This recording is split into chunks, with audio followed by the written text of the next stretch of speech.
This video will be on the placement of a cross on the back of a vestment. The first thing I do is figure out where I want to put the emblem on the design that I have.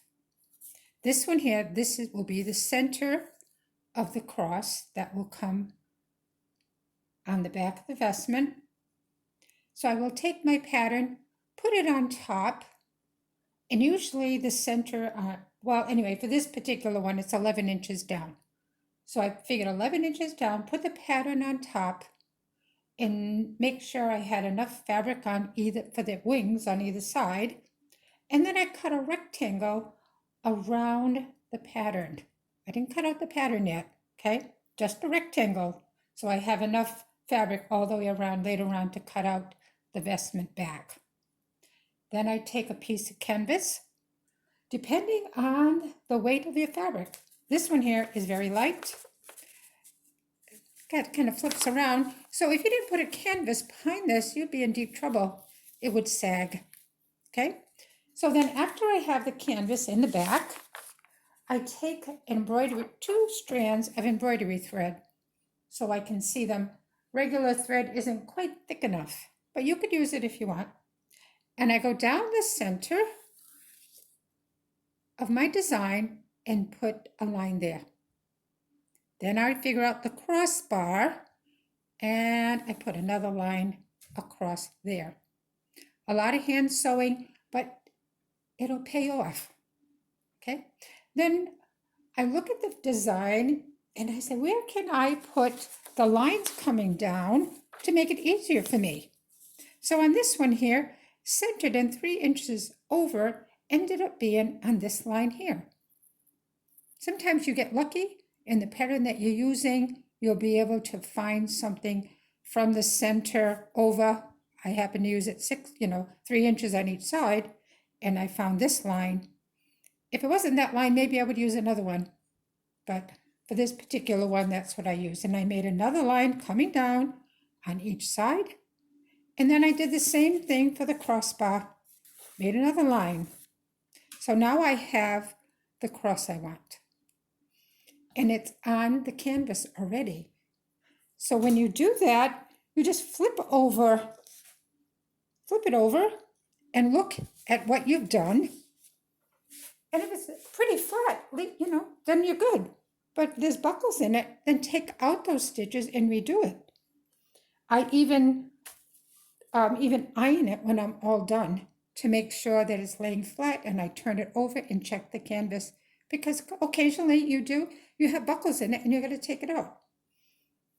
So now for this pattern, I wanted to make a little different cross. Let me move this. Let me show you. So here's the shape of the cross. And I wanted to put these little extensions on here.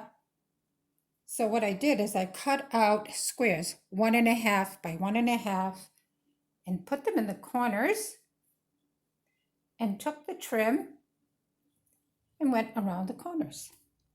Now before I really am all done, I do double check. I use a T-square. I use the T-square. Here it is here. Can I get it all in there? I think you can get it all. Okay, I think you can see it all. And I use it to make sure that everything is even. Across, down, over here, check them all. And I even go back and I check it from corner to corner. I check it from this corner to this corner.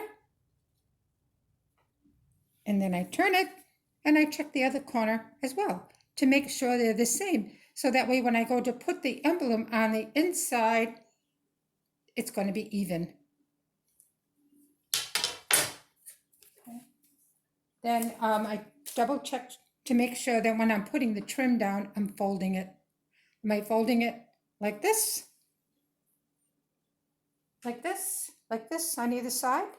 There's another video that you can look at too, where it talks about the trim and it goes over how to flip it and turn it. The more you do it, the easier it'll become. Okay, so what's the most important thing? make sure that you have canvas behind the cross. And when it's, then, you know, when you have all your stitches on there, then you can cut out your pattern.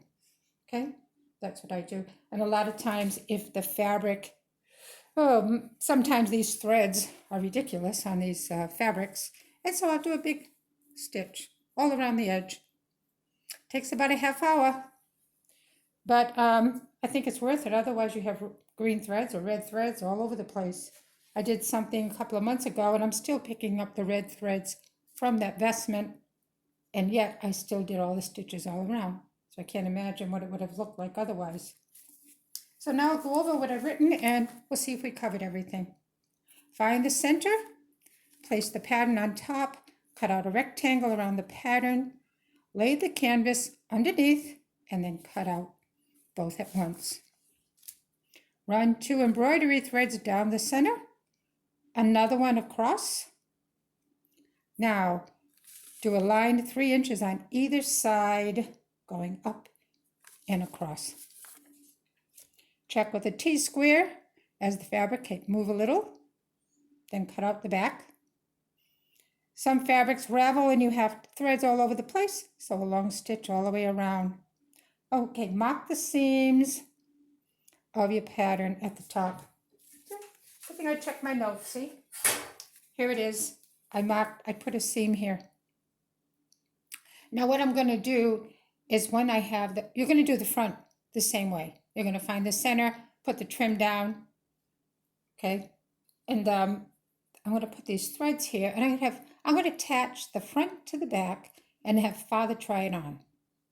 This way I'll know whether this seam will be fine or not. Each priest, the vestment fits a little different.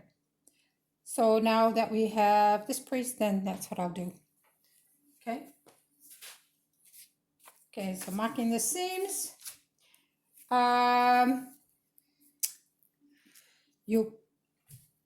How far do you want this trim to go to the edge? You'll see as it's the sides slant in a little. Okay, so you want to have both sides the same. So use the T-square and figure out where this should lay down, as well as on the bottom, because the bottom is usually a little curved as well. So you can't depend on following the curve because your cross won't be straight. Okay, the 1.5 squares in the corner. Okay, place the trim along the lines. See, along the lines. Tack the corners. And I tack all the corners down. And then check it with the T-square. Maybe sometimes they're only off about 1/8 of an inch. And then you can fix it before you sew it down for real. Is the trim stiff? You may have to take it down so it stays in place. Okay, on this trim, if I did not stitch on both sides, it would go like this when I went to sew it.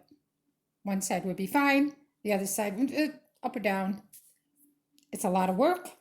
It took me about a day, working here on and off to do this piece. But I think it's well worth it because then when I sew it, it's all going to lay nice and flat and it'll look a lot nicer. If there's any questions, please feel free to put it out there and I will help answer your questions. I will work on the outside trim on another video. Good luck, good sewing.